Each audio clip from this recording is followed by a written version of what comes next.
convocar as Forças Armadas no dia 8 de janeiro. Vamos ver aí esses momentos, no trecho desse documentário do jornal Folha de São Paulo. De os policiais militares de Brasília, do Distrito Federal, fazendo selfie com os golpistas, ali na minha avaliação foi uma cena determinante. E aí começou a se debater a questão da GLO.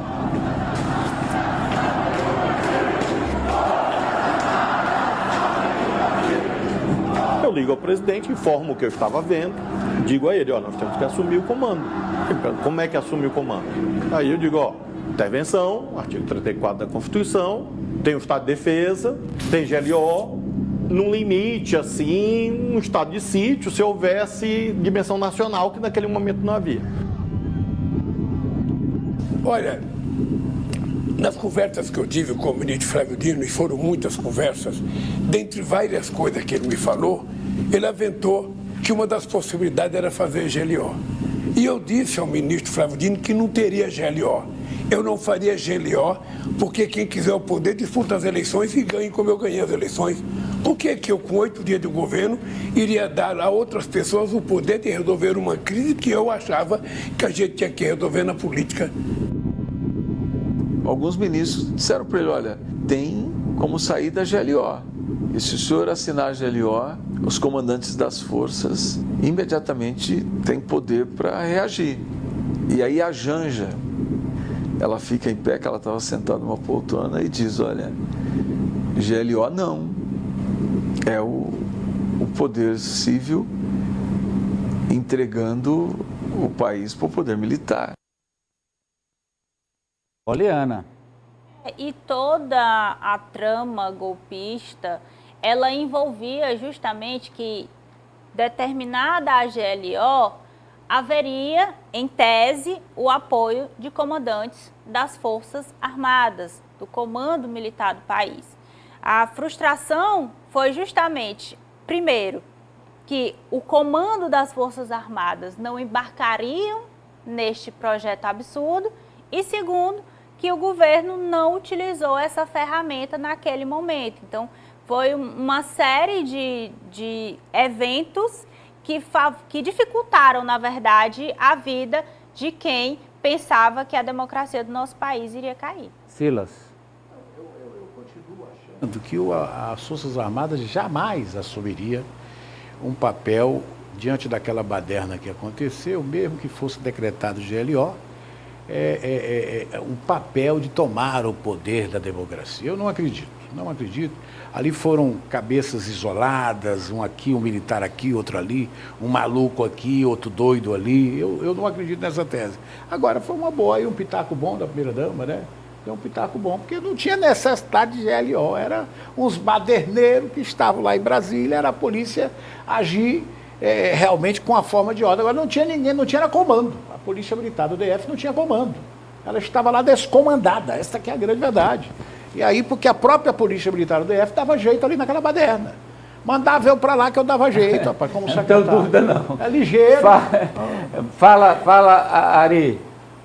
GLO estava nos planos da extrema-direita, sim, como uma possibilidade de, uma vez assumindo o controle da baderna, para usar um termo que o colega Silas Ferreira está usando, o Exército dizer, olha, a gente vai agora conduzir da nossa forma. E uma vez no poder, sim, colocar o ex-presidente Bolsonaro no lugar de Lula. Então, essa casca de banana, que nesse momento até o próprio Flávio Dino aventou, depois foi reavaliada, e aí a avaliação que foi feita pelo núcleo duro do presidente, olha, a gente escapou ali dessa casca de banana. Ali era uma espécie de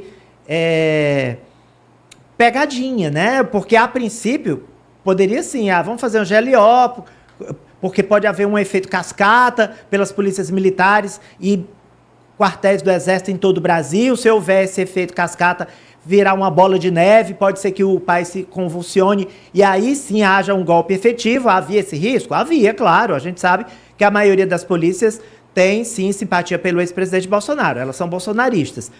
E a GLO parecia uma boa ideia, mas na verdade não. Era ali o ovo da serpente. E, Franci? Amadeu, as declarações do presidente Lula me chamaram a atenção porque ele já foi eleito num cenário muito complicado na política nacional. Um cenário que, após as suas eleições, grupos ficaram em frente aos quartéis do Exército, havia um clima de animosidade. Então, a declaração de Lula mostra um governo que tem pulso. Se decretasse a GLO, qual a imagem que passaria, inclusive, para a sociedade brasileira de modo em geral, não só para o seu eleitorado, mas aquele eleitor de centro que também votou no atual presidente Lula. Então foi uma decisão acertada, até mesmo do ponto de vista da imagem que a gestão Lula passou no seu início para a população brasileira. Uma gestão que pode resolver os problemas sem essa intervenção militar, que pode lidar com essa animosidade de grupos políticos radicais e buscar agora, consequentemente, essa pacificação, que é o que tem sido pautado pela gestão do atual presidente. Amadeu, você me tira só uma dúvida? Pois não. Aquele rapaz que está narrando ali naquele documentário, é aquele prefeito de Araraquara? Narrando não, o prefeito Edinho Silva é o... Narrando não, ele está dando entrevista. Está dando entrevista. Era ele que o prefeito Edinho de Araraquara. É ele mesmo. Tem uma história grande esse rapaz, né? Vamos lá voltar com a Raniele. Fala, Raniele.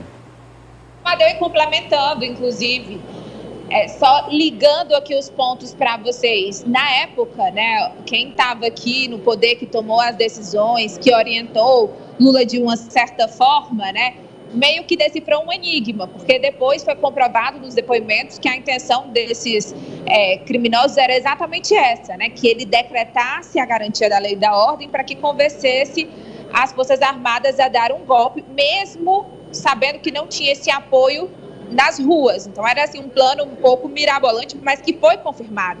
E como deu tudo certo, só com a intervenção federal, porque foi essa a sugestão acatada por Lula, aí aparecem vários pais, né, da criança. Aparece o ministro Flávio Dino, também aparece o presidente do Tribunal Superior Eleitoral, o ministro Alexandre de Moraes, porque ele falou também em entrevista que havia dito que, por exemplo, quando ele era ministro no Rio de Janeiro, a intervenção federal foi suficiente, foi o que eles fizeram aqui.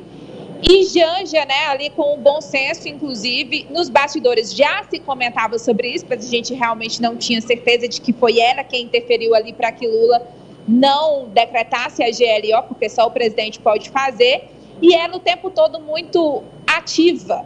Inclusive, antes desse evento, que ela vai estar daqui a pouco, ela falou com a gente rapidinho na saída do Palácio do Planalto, falando sobre o dia 8, ela que foi lá dar uma fiscalizada na Praça dos Três Poderes, dizendo que o mato estava no meio da canela, criticou ali um pouquinho o governo do Distrito Federal, que não cuida da Praça dos Três Poderes, que é um símbolo, e aí ela aproveitou para falar do dia 8. A Raniele está lá ao vivo, já que a Raniele volta com a Janja, com as reações também do presidente Lula e do ex-presidente Bolsonaro com relação a esse ato público de hoje. E, claro, com o ato que está programado para 2 da tarde, nunca começará às 2.